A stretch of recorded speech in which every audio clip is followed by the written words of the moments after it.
Hey everyone, this is Paul, and this is my first video that is done via a request, ever since I started filming with my own webcam. So I did a video called ENFP, the Lovable Klutz, and it turned out to be surprisingly popular for a relatively unknown guy in the YouTube world.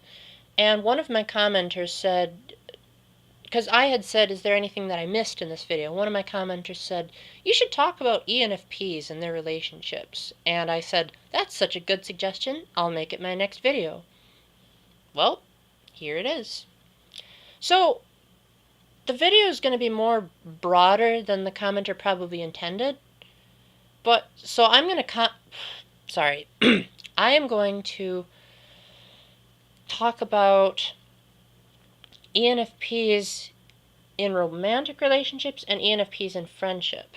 And I'll start out with the romance part because, admittedly, I don't know too much on the subject, but I do know a lot about ENFPs in friendship. So I'll tackle that in the next part. But for the first part, I'm going to base it on a real experience. I know of two friends of mine who are both ENFPs and both in a relationship together.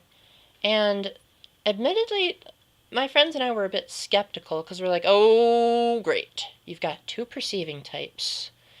And how is anything ever going to get accomplished? Because, I'm ISTJ. J's are all about planning, structure, organizing. ENFPs, they're just like, we'll get to it when we get to it. We've got all life, that kind of mentality. So, but surprisingly, it works. And I think what especially works is because they're both feeling types, this might not be true of all ENFPs, but these two fit the stereotype, and I'm sure there are other ENFPs like this too, but they're not very touchy-feely in their relationship. I mean, that's not to say they're not touchy-feely, because, oh my goodness, if they had a choice, they'd probably hug me for 10 minutes straight, because they just want to spread the love, like an ENFP does. But when they're around each other, their hugs might be pretty brief. And I'll even say, like, hey, you guys are boyfriend, girlfriend. Why aren't you hugging more? They're like, well, because we want to make sure the whole group is happy and we'll have time for each other later, It's really amazing to be in their company because they're so considerate of those of us that might be in the, quote, Lonely Hearts Club, and they're like, well, we don't want you to feel left out. We'll just have our couple time when we're together, and right now it's time to be with you, stuff like that. They tend to reserve their deepest feelings to their significant others, at least from my personal experience. Like, I know I talk on the phone with the ENFP girl because that's just how ENFPs are. Even when they're in a relationship, they just love being connected to people. And I said, like, hey, how's it going? And in my last video, she pretty much cut me off. She's like, I'm a couple of things to be worried about, but you're way more important. And then I said, well, do you have anyone that you can talk to about this? She's like, oh, I talk about it with my boyfriend when we're together. And that's when the ENFP's more emotional, over the top. Oh, I said that wrong. But if they want to have a crying spell or to just say life stinks, they're likely to do it with either their significant other or like their parent or someone that they really, really, really love. But moving on to ENFP friendships, that's not to say ENFPs don't have the same amount of oomph toward the energy they put into friendships. Because remember, they're extroverted, so they're likely to be really over the top in expressing that you are amazing. And like their INFJ cousins who also have intuition dominant, ENFPs are likely to not want to put into words exactly what it is that they like about the person, but they are going to express what they feel. So, for instance, let me put it into perspective from an ISTJ's point of view. I really appreciate my friend, so when I compliment her, I'm likely to come across as saying, I really appreciate having you as a friend because I was having a miserable day the other day, and when you called me, like, without advance warning and just said, like, Paul, you're amazing, I appreciated that because that built on, and then I get into a bit of backstory there, but I explain the reasoning why she's amazing. She, on the other hand, might do that a little bit, but for the most part, she'll just be like, Paul, you're my friend, and even if you mess up, that's just part of life, and you're just an amazing guy, and thank you so much for being in my life. And I'll say, are you for real? And she'll be like, yeah, of course. You don't need to doubt me. We've been friends for so long, and I love you, and I want to make sure that you're just so happy, and I'm happy too. And ENFPs, they love creating harmony.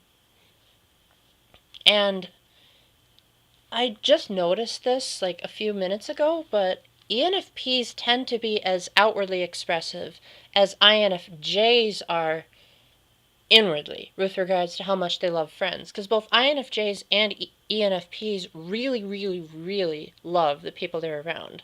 But because INFJs are introverted, they're not as over the top. Like, my INFJ friend, she's expressed time and time again that she deeply, deeply, deeply cares for not just me, but like everyone in her life. But usually when I ask her to describe it, she'll just be silent or she'll say, I'm sorry, but I can't put that into words at present. You'll just have to trust me. But then when she writes a letter, she'll take like months to write the letter. But then when she finally does get it onto paper, she'll be just as over the top as the ENFP. Maybe a bit more structured, like it'll be more carefully thought out and a bit more precise, but it'll still be that overwhelming amount of love and support. And ENFPs, they don't necessarily need a letter to do that. They'll just do it. And sometimes they just do it because they feel like it. They might not necessarily think about like, oh, is this a good time to tell me or not? They'll just go for it. Now, that's not to say ENFPs don't have their flaws in a romantic relationship or friendships, because they are indeed perceiving types. And at least from personal experience, I know that some ENFPs will chase after a significant other that really plays into their emotions, shall we say, without necessarily thinking it through. Like they're so desperate to just love everyone and find someone else that loves them that they just go for it, and it might not even cross their mind right away that this person might be abusive or just an all-around jerk. And yeah, they'll regret it later. And because they're perceiving types, they might not necessarily think it through to its completion. But on the other hand, once an ENFP does find like their true love, they really, really hold on to them. Again, this is only going from personal experience, but the way my ENFP male friend worded it is he said, when I started dating, I wanted to make sure I was dating my best friend. And even when we're dating, to still keep that in mind.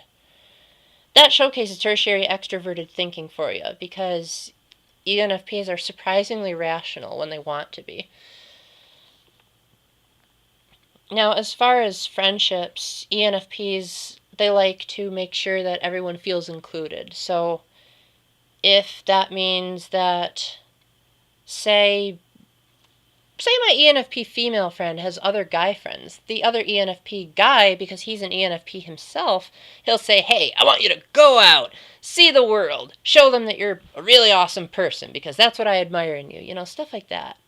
And then he'll, of course, do the exact same thing with his female friends, but it won't be a detractor in the relationship. It actually helps them, because then later I'll say to the other, like, hey, I had a great time with your girlfriend / boyfriend. They'll be like, oh, yay, I'm so glad, Paul. That was so amazing that you two got to have so much fun together and that you're such close friends. I mean, dang, if only other types could be so non-overly protective and not get so jealous about spending time with a platonic friend.